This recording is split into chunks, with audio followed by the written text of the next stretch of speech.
In this video, we're going to talk about the art of getting yourself into a meditative state. And when you get into a meditative state, you're going to be able to make deep changes to your unconscious beliefs. Hello, potential meditators. In my last video, I talked about why it's important to meditate. And I said that I'm going to make some guided meditations. But before you do a guided meditation, you need to get yourself into a meditative state. So that's what I want to talk about today, how to get yourself into a meditative state. And the first thing to realize is that a meditative state is an everyday thing. If we're not stressed, we probably get into a meditative state every single day of our life. When I was a teenager, I loved to just lay on my back in the living room, and I would throw a ball up to the ceiling and then catch it. And of course, there'd be all these kind of variations, right? I'd throw the ball up with a spin, or I'd try to get it as close to the ceiling as possible, or I'd do a different kind of catch. So there was this kind of natural flow of change to what I was doing. And I think that's an important aspect of meditation. So what I would suggest for you to start out with is to simply do 3 simple breaths. So take a deep breath into your nose. And you're not just filling up your lungs. With your imagination, at least, you can fill up your entire body.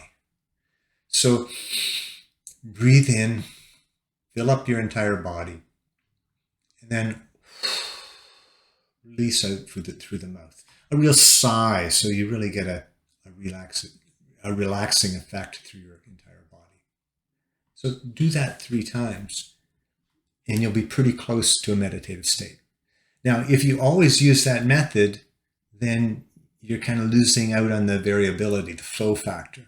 So it's important to start getting a sense of just, what feels right for you. There's really an art to getting yourself into a meditative state. And in art, the artist knows or has a sense, what feels right? What's the next brushstroke to make? What's the next note in the song here that I'm doing? And there's got to be variability in art, otherwise it gets boring. So you need to develop kind of a bank of things that you can do, and you'll develop a sense of just what feels right to you to do at that time. And learning to trust that sense is really important. It's like learning to trust the flow of life. So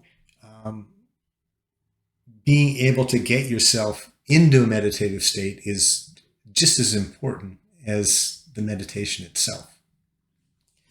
So some of the ideas, I guess, that I'd like to share with you in terms of things that you might eventually do to add that variability, to put new brushstrokes into your painting, would be, one thing, just breathe into different parts of your body. Breathe into your ribs, breathe into your fingers. And then maybe just bring your awareness to different parts of your body. Bring your awareness to your shoulders, your arms, your fingers. And as you're doing this, you're strengthening your ability to focus and also to shift focus. So it's a really good exercise that way. And you might also notice some tensions in your body. So often when I'm thinking too much, I develop tensions in my neck. So that's one of the first things I always want to do if I want to get myself into a meditative state is I check if there's any tension in my neck. And then I've learned to kind of relax those muscles by breathing into that space. And that's been very helpful for me. Other things you can do with your imagination. Imagine energy flow in your body. Imagine fluid flow through your body. Imagine gas flow through your body. Imagine aromas and colors moving through your body. And you can even imagine that maybe you've got a hollow body.